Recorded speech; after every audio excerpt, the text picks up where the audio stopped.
Bueno, hoy vamos a hablar sobre la ocultación del aparato respiratorio. Bueno, empecemos. A ver, a ver. Y bueno, cuando hablamos de la ocultación del sistema respiratorio, tenemos que entender que esta es otra herramienta. Yo siempre digo todo lo del examen físico una herramienta, una herramienta. Bueno, pero esta es una herramienta que nos va a ayudar a evaluar, sí, la pleura y los pulmones. Bueno, lo que tenemos que hacer es que tenemos que realizar esta parte del examen físico con un estetoscopio cuesta, vía auricular, y en el cual lo tenemos que apoyar en, supongo que en el piel del tórax, creo que así es, digo.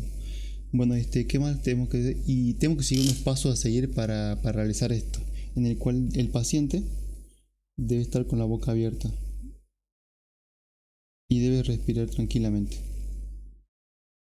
Está con la boca abierta, imagínate así. Mira, que tiene que ser inspiraciones profundas y lentas. Sí, ¿qué más? A ver. ¿Qué más puedo hablar? Bueno, tenemos que saber que cuando realizamos la auscultación hay ruidos que son normales y otros que son anormales, o sea, patológicos. Cuando yo me refiero a los ruidos normales son los siguientes. A ver, una carita, sí.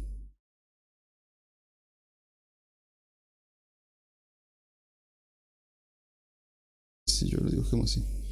Bueno, el primer ruido normal, el que se encuentra en la parte anterior del cuello o en la tráquea, que se llama el soplo laringotraqueal. Sí. Lo que se va a dar por la entrada de aire, se entra en la boca, sí, y ingresa a las vías aéreas respiratorias, ¿no? Entonces se da por la entrada de aire a las vías respiratorias, sí.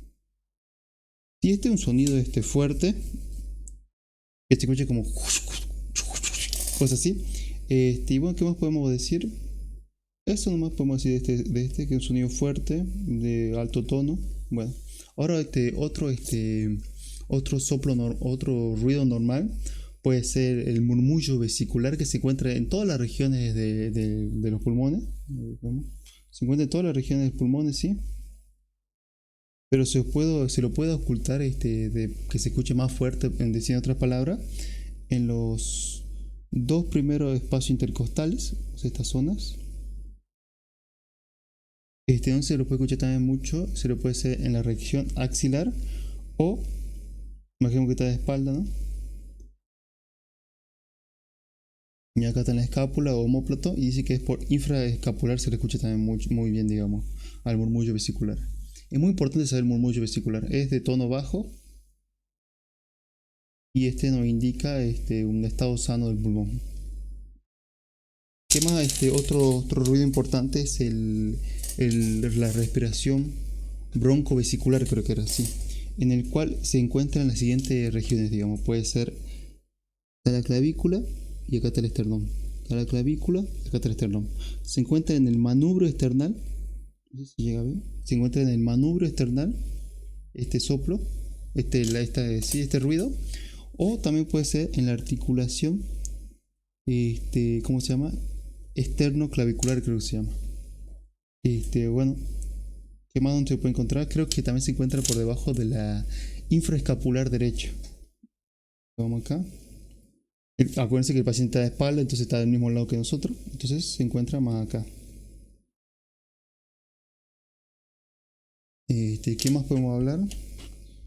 Bueno, esos serían los ruidos normales. Acuérdense que se tiene que ocultar toda la región del pulmón, ¿no? Y tiene que hacerse de manera simétrica.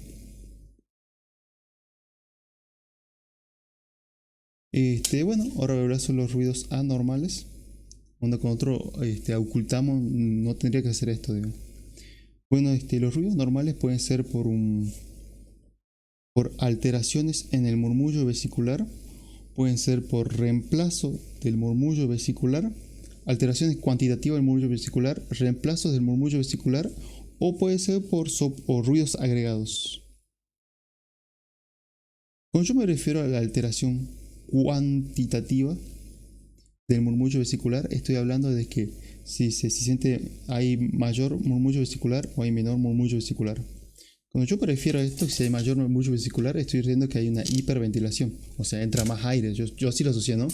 Murmullo vesicular, más va a entrar aire, más va a entrar aire.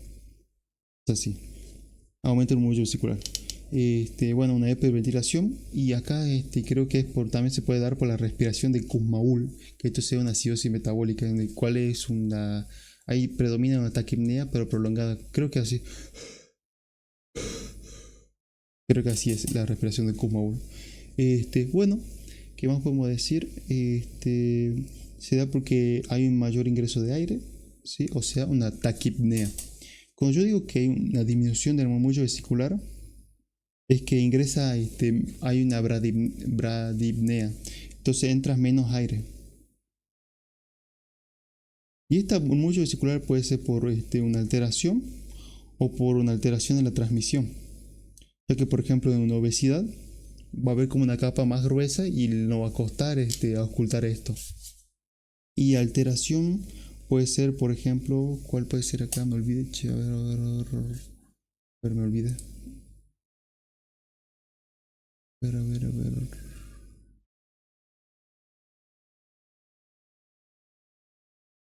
Dice que acá es por una alteración en la producción.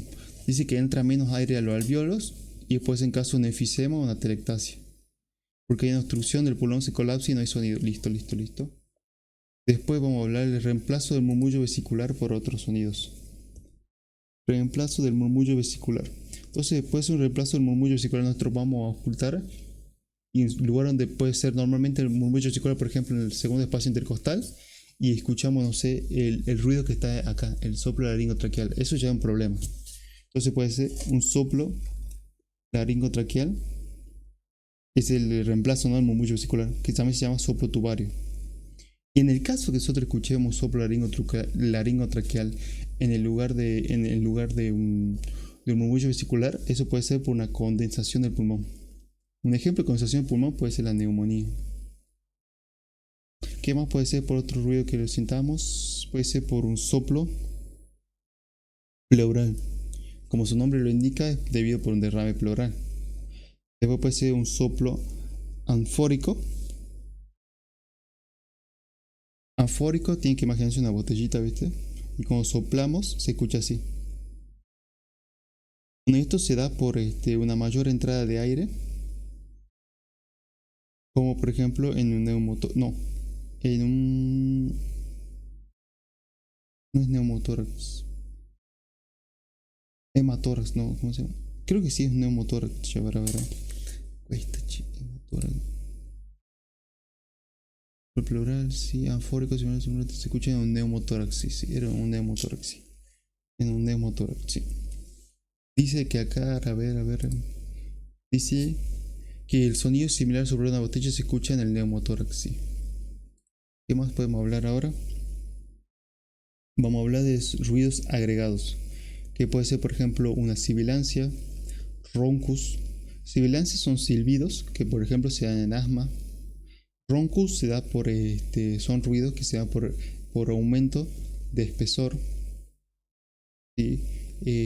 No sé, por ejemplo, que hay más moco en las vías aéreas. ¿Qué más podemos hablar sobre sibilancia, roncus? Está estridor y ¿cómo se llama el otro? Estridor y cornaje. Estridor y cornaje. Como yo prefiero a estridor, que hay una obstrucción, ¿sí?, en las vías aéreas, por ejemplo en la laringe. Y yo me digo cornaje se da por un estrechamiento en las vías aéreas, ¿sí? Y esto se escucha como un roncus también, un ronco áspero. ¿Qué más podemos hablar de otros ruidos? Serían los estretores. ¿Te acuerdas que yo el video de la insuficiencia cardíaca yo dije que es cuando hay acúmulo de líquido en los pulmones se forman los ruidos estretores? Bueno, estos son los ruidos que se dan por una acumulación de líquido en los pulmones. Y hay estritores crepitantes, digamos, que se dan por ejemplo, por una neumonía, por una insuficiencia cardíaca o por una fibrosis, creo que era. No sé, me acuerdo si era fibrosis, a ver, me fijo. Y por una fibrosis pulmonar. Después, otro ruido también que se puede escuchar sería un frote pleural. Este ruido se da por la inflamación de las pleuras. Escucha como si estuvieran rozando dos hojas, creo que así era.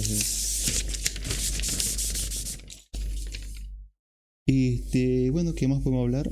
Bueno, ahora vamos a hablar de la auscultación de la voz. ¿Qué se refiere a auscultación de la voz? Es que cuando nosotros pasemos el estetoscopio, el paciente tiene que decir la palabra 33 cada vez que pasemos.